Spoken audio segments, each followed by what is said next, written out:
Na anong vlogger ni gawas na. Hello guys! Don't look. Mga pagumangkon ako na. Mga pagumangkon ako na.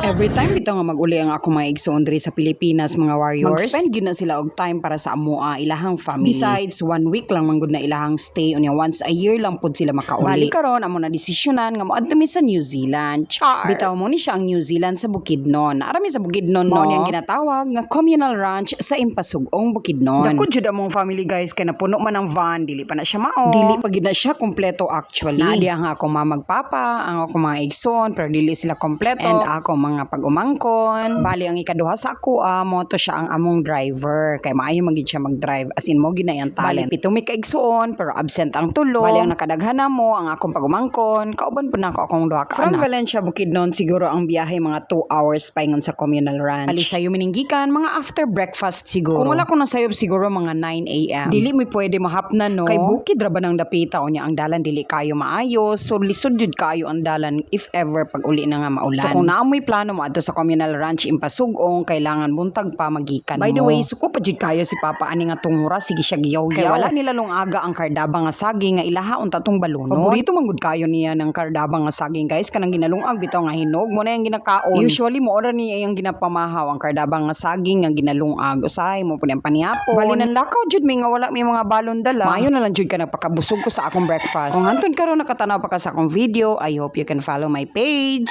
And please comment kung asa mga dapit para makabalota kung asa naabot ang atong video. Okay, balik ta diri sa atong travel no. Nakita ninyo ng dalan guys, dili na siya simentado. So kung ulan, lisod gid kay na siya giun. One way ra pud siya guys, ug pangpang pag gid na siya sa pikas. Mao na nga thankful kaayo mi nga maayo ang panahon. Bali bago ka makasulod sa communal ranch, na kay bayaran nga 20 pesos man siguro ang ulo. Additional fee dayon para sa parking area. Wala ko kabalo kung pilay na bayaran sa akong igsoon ba, siguro almost 1,000 plus. Daghan man gud kaayo mi. Actually, this is my second time around nga nag-anhi diri guys. Kami lang jud duha sa akong husband adto nga time and unfortunately perti pag yung ulan na adto nga time. So wala jud kayo na ako na enjoy ang place. And by the way, wala din namo kauban ang akong husband karon guys kay naa siya work. Wala pa mi nakaabot sa area mga warriors pero tingnan ninyo naman ang ating view. Dagkan kay mga buntot. Actually, kuan naman gid kay mi sa mga buntot no pero nindot gid kay ni nga pagkabukid-bukid guys. Mura siya gi-arrange. Green pagid kaayo ang mga bukid-bukid. Nindot gid kay siya tan-aw. Taga bukid baya gid mi pero ganahan jud kay mi mag-adto sa mga bukid-bukid nga area. So relaxing man good and so satisfying. And we're here. Tan-awan ninyo guys. Daghan kaayo gapangan nila lain-lain na siya nga mga lugar na sa Davao, Jensan, and everywhere in the whole world. Sikat man good kayo ni nga tourist spot diri sa Bukidnon guys. O diba? See, daghan kaayo gapangan hino, daghan kay mga sakyanan. Amazing jud kayo ang lugar guys. Hinaog na dayon ang mga first sons kay magsugod na mi og libot-libot sa lugar. See, daghan kaayo mino. Tungod sa kanindot sa lugar mga warriors, daghan na pod kayo mga vloggers ang nanuroy dinhi. Labi na kung naa kay drone, my god, nindot jud kayo ang whole place. Dili pod mag-worry kung gutomon ka kay naapoy mga gapamaligya diri pangkaon, daghan sila. Medyo pricey lang gid siya guys. So it's better nga magbalon jud mo. Amazing pagkanindot jud sa panahon guys. As in sakto ra jud siya, dili init kaayo, ug maayo jud kayo siya mag picture. Thankful pud kayo ko ana mga warriors nga maayo ang akong pamati anang tungura. Kaya na ako maglakaw-lakaw, mag picture, mag video.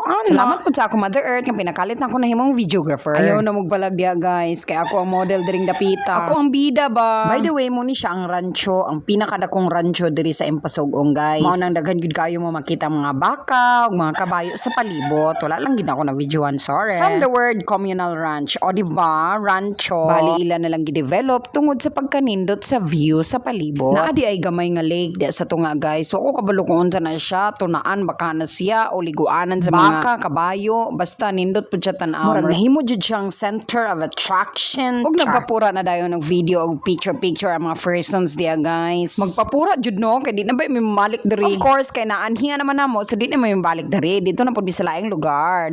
Lingon jud kayo magdagandagan diha ang ako mga pagumangkon guys kay luag man gud kayo siyang area. Come guys, basin wala pa mo naka-visit diri, ani naman sa communal ranch and experience the beauty of nature. Grabe na jud nga promotion babayran jud ko sa communal ranch ani char lang. Bitaw guys, isali nyo na ito sa bucket list nyo and 100% worth it jud kaayo. Basta pagbalon lang jud mo og inyong pagkaon and water. It is really a very good place to unwind. Kauban ang imuhang kapamilya, kapuso, kabarkada, karelasyon, Tay sa pa guys, kaya ato sa tiwaso ng atong pag slow mo diri nga side. Kay murag feel jud kayo na ako ang moment. Garay. And since almost lunch naman, manghuli na mi guys. Kay napura naman ang mga first sons, it's time to go home. Mo na resulta kay wala man nagbalon so gipanggutom ang mga first sons. Dili pud mi gusto mamalit dire kay mahal kay panaliton, daghan na ba kayo me. Bali manghuli na lang mi kay mangita mi karinderya there's the plan. By the way, dili pa mi diretso maguli guys, kay moadto pa mi sa Cagayan de Oro City kay naapay palito na akong igsoon nga ligid mato. Yes, magpalit sa siya og ligid dito sa Cagayan de Oro City sa iyang suki para sa iyang truck. Before mi nagawas guys, daghan kayo mga souvenirs diri nagpalit ang ako igsoon og souvenir. At least man lang na siya remembrance nga nakaani siya og communal ranch. Daghan jud kayo mapilian diri guys, mga nindot kaayo. And we're going home mga warriors. Super nag-enjoy gid ang first. Maayo na lang no nga nindot jud akong pamati that time. Fast forward naabot na dayon mi diri sa karinderya guys, kay maniud to mi kay gipanggutom na gid ang mga first sons. O di ba paspas kayong transition naabot na dayon mi diri sa karinderya. Mao pagani pagsakay namon inaog na po. Jud sa among kadaghan murag among yung gipakyaw ang isa ka karinderya. Kay kamera man ang customers didto. Agoy klaro na jud kayo nga murag gipanggutom na gid mi diri nga side. Fast forward nagbiyahe na dayon may paingon sa Cagayan de Oro City which is 2 hours man siguro ang biyahe. Yan, busog na gid ang mga versions. Ug naabot na dayon mi diri sa Puerto Cagayan de Oro City nga makita na gid nimo ang dagat. Iconic gid kayo ni nga area guys kay every time ato mi sa CDO malingaw jud mi magtan-aw sa dagat. I don't know basta ganahan kay mi makakita mi dagat. Sugod atong bata pa ko until now. And since busy pa man ang ako manghod magpalit sa ihang ligid, nagdiretso na dayon mi tanan diri sa Puerto Gaisano. Bali na ay palito ng akong igsoon diri para sa akong pagumangkon. This is my first time nga makasulod diri sa ilahang Gaisano guys, diri sa Puerto. So nanulod mi tanan except nila mama ug papa ug ang akong manghod kay lahang giubanan magpalit og ligid. And of course, food is life. So mangita na po tag pagkaon, nag-order din ko og chowking at chow fan. Kay dali ra man jud ko gutomon guys. Wala jud ko'y problema basta mabusog lang jud ko. Fast forward na man nagpamalit ang akong mga igsoon ug akong isa pud kay igsoon nakapalitan pa siya og ligid and look at grabe. Tanawan ninyo guys, naglisod mi sa amo paglingkod. Dili man ako ang naglisod pero akong anak dito sa likod naglisod kay murag napuno jud siya. Nagkumugod kayong ligid. Nagabinan gid mi sa among biyahe guys. By the way, ni kay nakaagi man mi diri sa Malaybalay City. Look at that mga warriors. Tanawan nyo ang ilahang Christmas decoration. Grabe ka nindot. And the lights. O diba? Amazing. Thank you so much for watching. See you again on my next vlog. God bless.